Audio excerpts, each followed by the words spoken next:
কেমন আছো সবাই? আশা করছি খুব ভালো আছো, আর আমিও খুব ভালো আছি। আর আজকে ব্লগটা এখান থেকে স্টার্ট করলাম।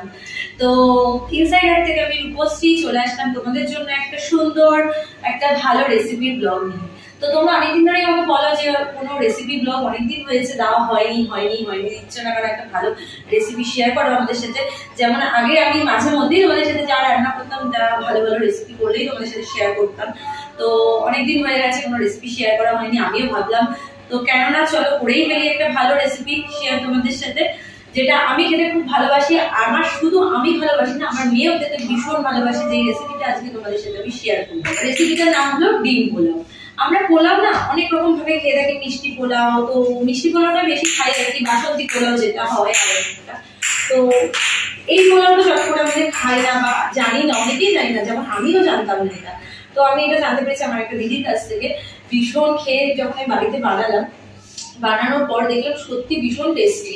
আর অনেকটা না এই পোলাওটা, এটা কিন্তু মিষ্টি পোলাও না, এটা হচ্ছে মিষ্টি না ঝাল না এরকম টাইপের একটু।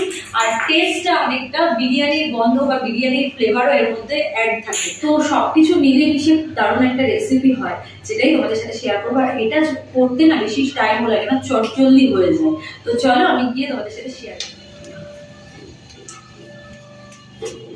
ফ্রেন্ডস, ঘরে চলে আসলাম আমি। তো দেখো আমি ফার্স্টেই তোমাদেরকে বলে দিই এখানে আমি কি রেডি করেছি।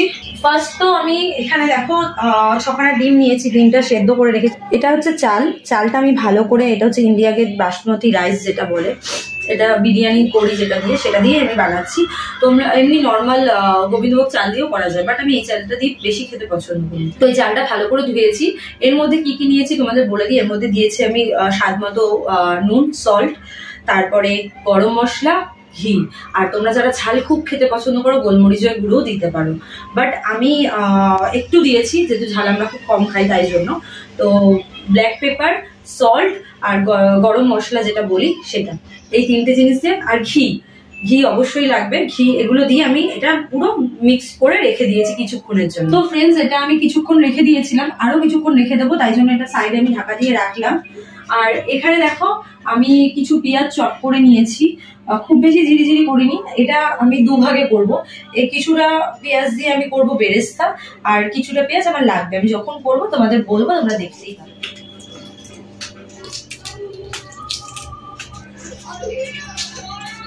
আমি এখানে কড়াই বসিয়ে দিয়েছি, আর কড়াইটা গরম হয়ে গেছে। তো এবার আমি এর মধ্যে দিয়ে দিচ্ছি সর্ষের তেল। এটা সাদা তেল করলে ভালো হয়, বাট এটা সর্ষের তেলে আমার বেশি ভালো লাগে খেতে। রান্না করতে করতে চলে আসলাম চুলটা তোলার জন্য, কারণ চুল খুলে না রান্না এভাবে করা যায় না। ডান, এবার যাই রান্নার কাজে। তো এখানে দেখতেই পাচ্ছ তোমরা, তেলটা গরম হয়ে গেছে। এবার আমি তেলটার মধ্যে বেরেস্তাটা ভাজার জন্য পেঁয়াজটা দিয়ে দেবো।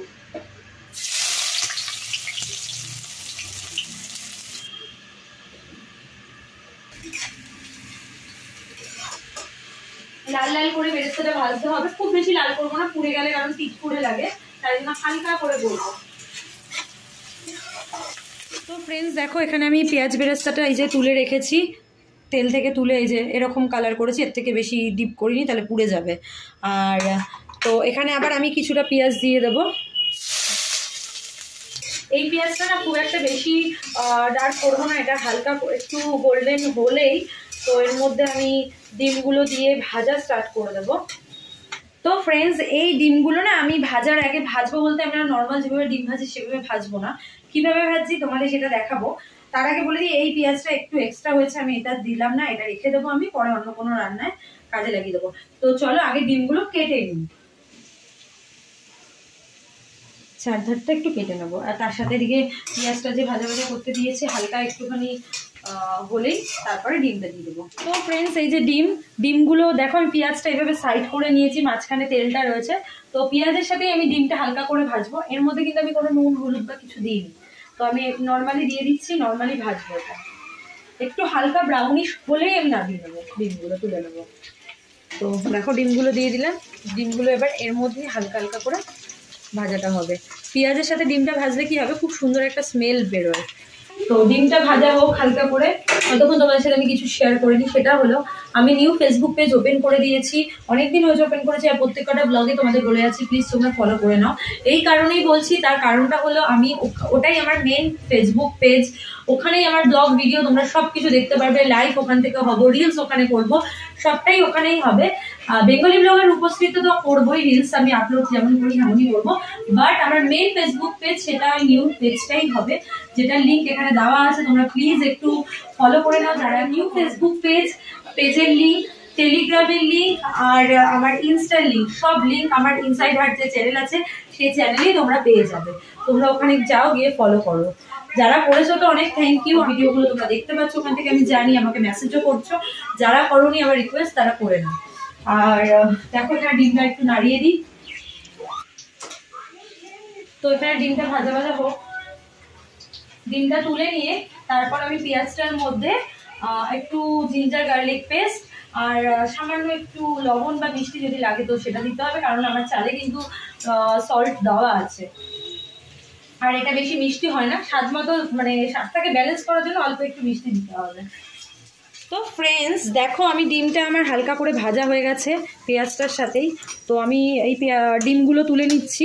এবার আমি এর মধ্যে দেব আমার পরিমাণ মতো আদা আর একটু রসুন পেস্ট, মানে আমি এই যে এটা দিচ্ছি জিঞ্জার গার্লিকের পেস্ট।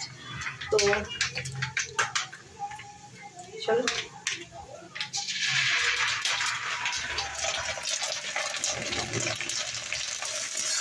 এটা দিয়ে আমি একটু 2 মিনিট কষিয়ে নেব, যাতে আদা রসুনের কাঁচা গন্ধটা না থাকে, সেটা যাতে চলে যায়। এটা কষানোর পর আমি চালটা দিয়ে দেবো। তো চলো ততক্ষণ এটা কষে নিই, যখন আমি চাল দেবো তখন আবার ফিরে আসছি। তো ফ্রেন্ডস এবার আমি যে চালটা ভিজিয়ে ভালো করে ধুয়ে টুয়ে মশলা মাখিয়ে রেখেছিলাম, মশলা বলতে আরেকবার আমি বলে দিচ্ছি, এর মধ্যে রয়েছে সল্ট, ঘি, গরম মশলা আর ব্ল্যাক পেপার। তো এগুলো দিয়ে আমি ভালো করে চালটা মেখে রেখেছিলাম, দেখো অনেকক্ষণ রেখে দিয়েছিলাম, তো অনেকক্ষণ রাখার পর এরকম রয়েছে। এবার আমি পেঁয়াজটা আমার এখানে বলে দিলাম, মশলাটা কষানো হয়ে গেছে, এবার আমি চালটা দিয়ে দেবো।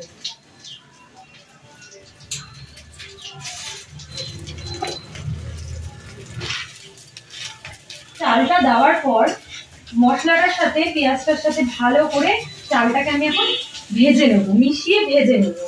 তারপর আমি এর মধ্যে পরিমাণ মতো জল দিয়ে দেবো। পরিমাণ মতো জল বলতে আমি এখানে, তোমরা জানো পোলাও করতে কিরকম লাগে, 1 কাপ যদি চাল নেওয়া হয় তাহলে সেই কাপ মেপে 2 কাপ জল, তো আমি এখানে 2 কাপ চাল নিয়েছি, সেই কাপ মেপে আমি 4 কাপ জল দেবো, মানে যেটা নেবো, যত পরিমাণ চালটা নেবো তার ডবল আমাকে জলটা দিতে হবে। মোটামুটি আমার পোলাও অলমোস্ট ডান। চালটা ভাজা হয়ে গেলে আমি এখানে জল অ্যাড করবো, জল অ্যাড করে ঢাকা দিয়ে দেবো। 5-10 মিনিট পর খুলে আমি ডিমগুলো দিয়ে দেবো, দিয়ে আবার ঢাকা দিয়ে দেবো, যদি নুন মিষ্টি কিছু লেগে থাকে সেগুলো চেক করে আমি সেগুলো দেবো। দেওয়ার পর আবার আমি ঢাকা দিয়ে পুরো পোলাওটা হতে দেবো। তো চলো পোলাওটা যখন রেডি হবে তখন আবার ফিরে আসি। এবার আমি, তোমরা জানো দেখলে আমি বললাম জল দেবো, তো পরিমাণ মতো জল দেওয়ার পর আমি ওর মধ্যে অ্যাড করবো কেওড়া ওয়াটার, যেটা আমরা বিরিয়ানিতেও দিই। তো চলো এটা গিয়ে আমি কতটা দিই তোমাদের সাথে শেয়ার করবো। চলো এখানে 2.5 স্পুনের মতো কেওড়া ওয়াটার দিলাম, তোমরা তোমাদের পরিমাণ মতো দিয়ে দেবে। তো এবার আমি ঢাকা দিয়ে 5-10 মিনিট পর্যন্ত রেখে দেবো, 10 মিনিটস রেখে দেবো ঢাকা দিয়ে। তারপরে গ্যাসের সিমটা কিন্তু লো করে দেবো। তারপরে 10 মিনিটস পর ওপেন করে আমি এগুলো দিয়ে দেবো, আর বললাম যে পরিমাণ মতো স্বাদ মতো মিষ্টি নুন সব দেখে দিয়ে দিতে হবে। তো মোটামুটি লাস্ট ডান। লাস্টে পেঁয়াজ বেরেস্তাটা ছিলিয়ে নামিয়ে দিতে হবে, গরম গরম সার্ভ করতে হবে। খুব টেস্টি রেসিপি, এই রেসিপিটা প্লিজ আমার রিকোয়েস্ট তোমরা একবার বাড়িতেও একবার হলেও বানিয়ে। এখন এরকম মানে এরকম অবস্থায় রয়েছে। তো এখন আমি কি করব, চালটা কিন্তু হাফ সিদ্ধ হয়ে গেছে, তো এখন আমি এই বয়েল করে রাখা এগগুলো সাজিয়ে সাজিয়ে দিয়ে দেবো।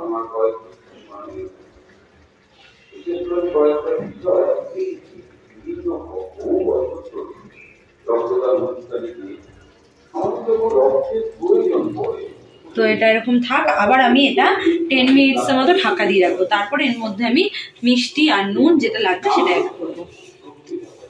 চলো আবার পরে ফিরে আসি। তো এতক্ষণ পর ফিরে আসলাম ফ্রেন্ডস, আর আমার রেসিপিটা পুরোপুরি ডান। চলো তোমাদের দেখাই কেমন হয়েছে।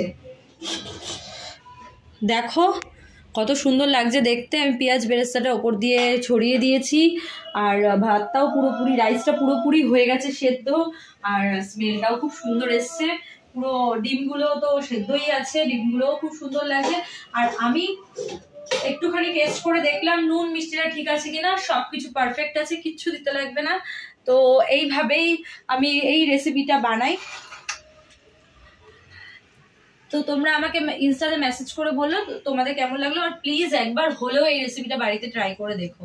খুব টেস্টি হয়, খুব টেস্টি হয়, এটা খেতে আমার ভীষণ পছন্দ এই রেসিপিটা। আমার মেয়েও ভীষণ, মানে ছোট বাচ্চাদের দিলে ওদেরও ভালো লাগবে। চলো আজকের মতো টাটা, সবাই খুব ভালো থাকো, সুস্থ থাকো, হ্যাপি হ্যাপি থাকো, আর সাথে আমার ব্লগ দেখতে থাকো। ইনসাইড হাট থেকে কিন্তু মেম্বারশিপ চালু আছে, তোমরা চাইলে মেম্বারশিপ নিতে পারো। চলো টাটা।